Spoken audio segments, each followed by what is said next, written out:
আজকের প্রিন্সেস কাট ব্লাউজ একটা কাটিং করে দেখাবো বন্ধুরা। এবার কেমনভাবে কাটিং করছি, কিভাবে কাটিং করছি দেখতে থাকো। আর এটা খুব সহজে তোমরা শিখে নিতে পারবে একবার দেখলে। আর এটা কোনো রকম ঝামেলা ছাড়াই আমি এখানে দেখাবো। প্রথমে মেন কাপড়টা নিয়েছি, এখানে 1 কুড়ি লাইলিন নিয়েছি, আর ওপরে প্যাডটা নিয়েছি 36। আর এখানে আমি লাইলিনটাকে দুভাজে ভাঁজ করে নেবো। নিয়ে আমি একটু আয়রন করে নিয়েছিলাম, নেওয়ার পরে নিচে দাগ টেনে নিলাম, নেওয়ার পরে ওপরে নিচ থেকে ওপর অবধি 14 ইঞ্চি লম্বা রেখেছি। এদিকে পুট রেখেছি সাথে, যেহেতু ডবল ভাঁজে কাটছি আমি। আর এদিকে গলার জন্য 3 ইঞ্চিতে দাগ দেবো। আর সাথে যেটা রেখেছি এটা একটা দাগ টেনে নিয়েছি, আর এদিকে গলার জন্য 3 ইঞ্চিতে রাখছি। আর এইভাবে 6.5 রেখেছি। 6.5 রেখে একটা দাগ টেনে নিলাম। এদিকে 3-এ যেটা রেখেছি সেটা দাগ টেনে দিলাম। এদিকে পুটের ওই মেন ওটা দাগ টেনে দিলাম। দেওয়ার পরে এখান থেকে বগলের পোর্শনটা বেরিয়ে গেল। এবার ছাতি এবার 19 থেকে 3.5 ইঞ্চিতে রাখলাম, এটা পয়েন্ট রাখলাম 9.5-এ।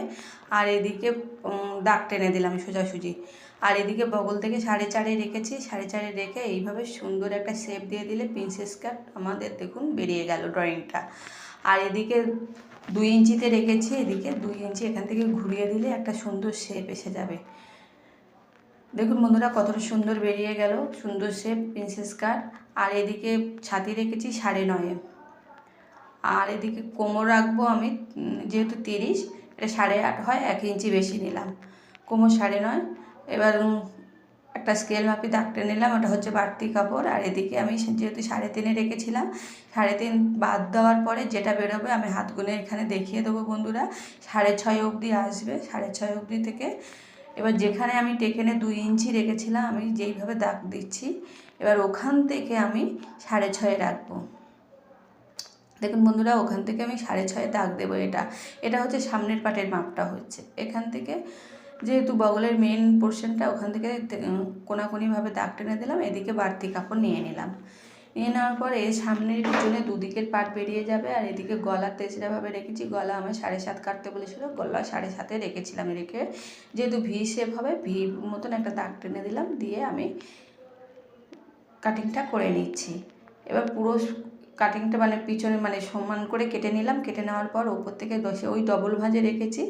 এবার এই ঘরঘড়ি দিয়ে একটা দাগ টেনে নিচ্ছি। দাগটা টেনে নেওয়ার পর যেহেতু সামনের পোর্শনটা এটা 1 ইঞ্চি ছেড়ে, 1/2 ইঞ্চি ছেড়ে দিয়ে আমি দাগটা টেনেছি।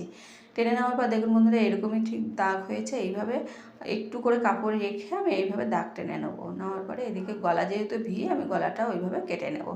কেটে নিলে আমার সামনের প্রিন্সেস কাটের সামনেরটা রেডি হয়ে যাবে। আবার সাইডের যে পার্টটা আছে ওটাও সেম ওই একইভাবে নিচের দিকে একটু 1 ইঞ্চি বেশি রাখতে হবে। বেশি রেখে ওই দাগে দাগে দাগ দিয়ে ঘরঘড়ি দিয়ে এইভাবে কেটে নিতে হবে।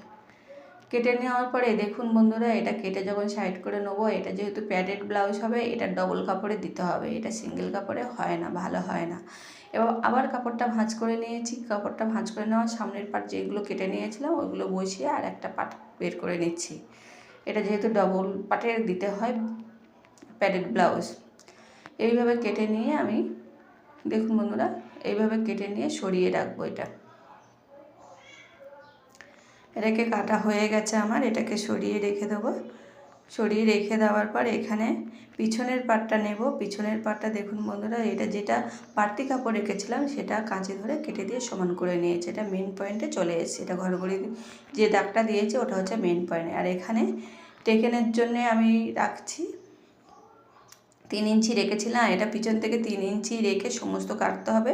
পিছনে ও ভি গলা হবে, ওই পিছনে 3 ইঞ্চি রেখে আর আমি এদিকে কেটে দিচ্ছি। কেটে ভি গলার শেপ এনেছি। আর এখানে টেকেনে একটা পয়েন্টের দাগ দিয়ে দিলাম।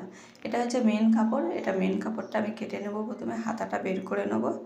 এখানে প্রথমে হাতার মাপটা নিয়ে নিচ্ছি। হাতা আমার 11 ইঞ্চি ছিল, 11 আমি 12 ইঞ্চিতে দাগ দিয়েছি। দাগ দেওয়ার পর এইভাবে 3 ইঞ্চিতে রাখবো। নিচের দিকে 3 ইঞ্চি রেখে কোনাকুনিভাবে দাগ দিয়ে দিলে আমার বগলের এই যে শেপটা বেরিয়ে যাবে। আর এখান থেকে নিচে 5 ইঞ্চিতে রেখেছি, আর ওপরের বগলের দিকে 8.5 ইঞ্চিতে রেখেছি। বগল যেহেতু 17, সেখানে 8 ইঞ্চিতে রেখেছি। এইভাবে কেটে নিলাম হাতাটা। আর এটা খুব মোটা কাপড়, যেহেতু চিকনের কাপড় একটু অসুবিধা হচ্ছিলো কাটতে, কাঁচিতে বেঁধে যাচ্ছিলো। দেখুন এইভাবে হাতাটা কেটে বার করে নিলাম। আর হাতার তালপাট কাটতে হবে, না তালপাট না কাটলে হাতা বসে না। এদিকে হাতার তালপাটটা এদিকে কেটে নিচ্ছে।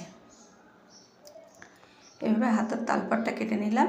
এবার হাতাটা সরিয়ে রেখে দেবো। এবার কাপড় ভাঁজ করে নিলাম, ডবল ভাঁজে ভাঁজ করে নিয়ে এইভাবে কেটে নিলে আমার ব্লাউজটা রেডি হয়ে যাবে। এরপর আমি সেলাই করে দেখাবো কিভাবে সেলাই করলাম না করলাম, আর পরের ভিডিওতে দেখতে থাকবে বন্ধুরা।